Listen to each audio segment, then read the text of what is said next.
రాజ్యంలో నీకు ఒక స్థానం సంపాదిస్తున్నందుకు అది దేవుని యొక్క రుణం తీర్చుకోవడానికి ప్రియులారా ఒక అవకాశాన్ని ప్రభు ఇచ్చాడు.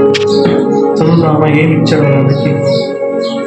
చదువుదామా 13 నుంచి. అతడు అక్కడ రాత్రి గడిపి తాను సంపాదించిన వినండి, ఏం సంపాదించిందంట?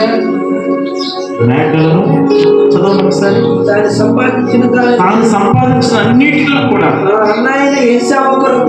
తన అన్నకైన ఏసావు కొరకు కానుకను అనగా 200 మేకలను 20 మేకపోతులను 200 గొర్రెలను 20 పొట్టేళ్లను 30 పాడి ఒంటెలను వాటి పిల్లలను 40 ఆవులను 10 ఆబోతులను 20 ఆడగాడిదలను 10 ఆడగాడిద పిల్లలను తీసుకొని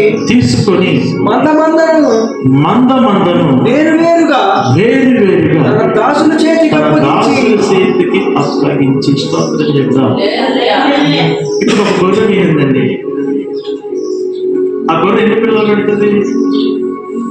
కొంచెం హెల్తీగా గొర్రె అయితే 3 పెడుతుంది. చిక్కిపోయి ఆహారం దానికి సరిగా అందనప్పుడు ఒక పిల్ల పెట్టే గొర్రె పెడుతుంది. కొంచెం శుభ్రంగా మేత గడ్డి అనేది తినేటప్పుడు కూడా శ్రేష్టమైన ప్రతి తినే అదైతే 2 పిల్లలు పెడుతుంది. ఈ 2 పిల్లల్లో పుట్టే ప్రతి పిల్లకి దేవుడు తీసేవాడండి. స్తోత్రం చెప్పాను. అవన్నీ పోగు చేసుకుని ఒకటిగా పోయి 100గా మార్చిపెట్టాయి. చాలా జాగ్రత్తగా చేయండి. ఎప్పుడైతే తనకి దేవుడు మాట్లాడటం మొదలు పెట్టాడో, దేవుని దగ్గర కూర్చొని ఏడవడం నేర్చుకున్నాడో,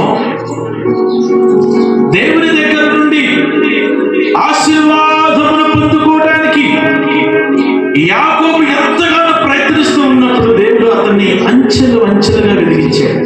చాలా జాగ్రత్తగా. యాకోబుకి తినడానికి ఒక అంశమే ఉంది బిడ్డ, ఒంటి మీద ఒక వస్త్రం మాత్రమే ఉన్నది. అతనికి ధోతి అంటే పంచ, సన్నపు నార బట్టలు కలిగిన ఒక ధోతి అంటే ఒక అంగి, అంటే ఎలా చెప్పాలంటే అంగి. కాళ్ళకు ఒక రకమైన అపకరమైన జంతువు చెప్పులు ఏర్పడలేదు. తన వెంట్రుకలతో కూడా ప్రియులారా మొత్తము కూడా రింగి పెట్టుకుంది. తన హైట్ వచ్చేసరికి 6 అడుగుల 3 అంగుళాలు.